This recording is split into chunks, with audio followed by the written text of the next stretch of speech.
नमस्कार बंधुगण, जय जगन्नाथ, जय अच्युत, जय पंचसखा। तो बंधुगण, आज आम जानिबा शिशु अनंत अनंत दासंक विषय रे एही वीडियोटी चलतु आरंभ करवा आजिर वीडियोटी को। तेरे मु आगरू 4 जन पंचसखा मध्य 4 जन विषय रे आपण मानक पाखरे वीडियो रखी सारी। तो आज आमे अनंत दास बा शिशु अनंत जी कि पंचम सखा अटंती तांको आज यही वीडियोटी रे आमे वर्णना करबा तांको विषय रे जानिबा। तो अनंत दासंक जन्म, मृत्यु, जन्मस्थान कि रचना विषय रे किसी सठिक विवरणी आज पर्यंत मिली नहीं। चित्तरंजन दास तांको अच्युतानंद और पंचसखा धर्म पुस्तक रे अल्प किछि तांको विषय रे अलोकपात करि अछंती। आर्तवल्लभଙ୍କ मतरे अनंत दास जाति रे कर्ण थिले। तांको पितांक नाम कपिल महांती और मातांक नाम गौरी थिला। ताहांकर जन्म संभवतः 1493 ख्रीष्टाब्द रे थिला। अध्यापक जानकी वल्लभ महांती तांको पुस्तक रे लिखिछंती जे अच्युतानंदଙ୍କ परवर्ती हेउछंती अनंत दास। मात्र ए मत ठीक नुहे। तांकर जन्मस्थान पुरी जिला कोठदेश अंचलर बालीपटना ग्राम रे अटे। यहाँ संबंध में प्रवाद अच्छी।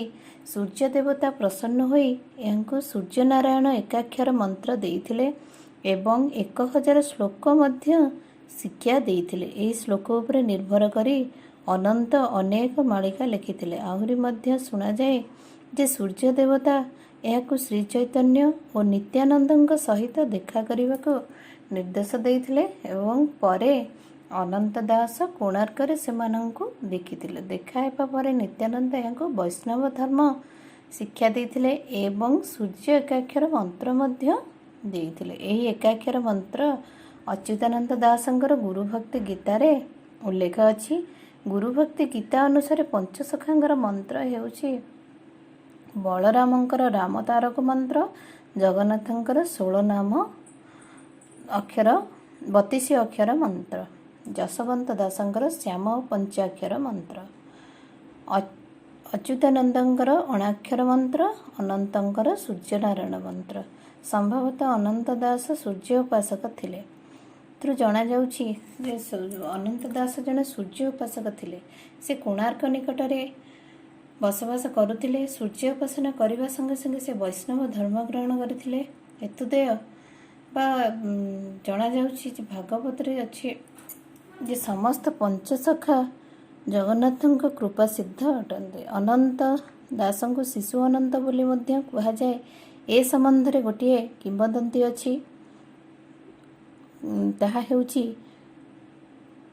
से अनंत दास निज जोग बल रे शिशु रूप धरी रुक्मिणींकर कूल रे थिले। जगन्नाथ दास तांको देखि पारिले नाही। जेतेबेले से निज रूप प्रकाश कले समस्ते तांको देखिले। सेही दिन ठारू तांको नाम हेगला बा तांको नाम शिशु अनंत रूपे प्रसिद्ध लाभ होला बा तांको शिशु अनंत रूपे लोके जानिले। तांकर रचना गुड़िक कौन? तांकर रचना गुड़िक मध्य होउछि भजन, केतेक भजन, केतेक चौतिसा, स्तोत्र, गरुड़ गोविंद संवाद, गरुड़ अनंत संवाद, आगत चुंबक मालिका, हेतुदय भागवत, उद्दे बाखर। बाखर एक प्रकार मालिका अटे। छाट बाखर, ठीक बाखर प्रभृति केतेक भजन को छाड़ीदेले अन्य कौनसी रचना तांकर आज पर्यंत प्रकाशित होई नाही बा अप्रकाशित होई रहिछि।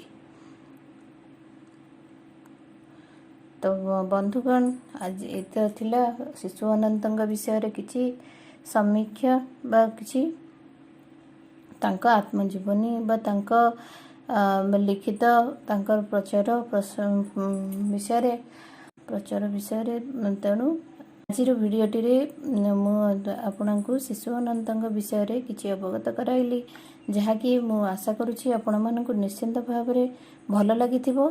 तो आपण माने निश्चिंत कमेंट माध्यम रे मते जणाइबे एवं हाँ मो चैनल को सब्सक्राइब करने को आदम भूलिबे नाही। और सब्सक्राइब करथिबा बेल बटन टी को प्रेस कले आपण माने सर्वप्रथमे मोर प्रत्येक वीडियो सर्वप्रथमे आपण मोर सर्वप्रथमे मो भिडियोटी को आपण माने देखिपारे बा सर्वप्रथमे आपण मान पाखे मो भिडियोटी पहुँची पार।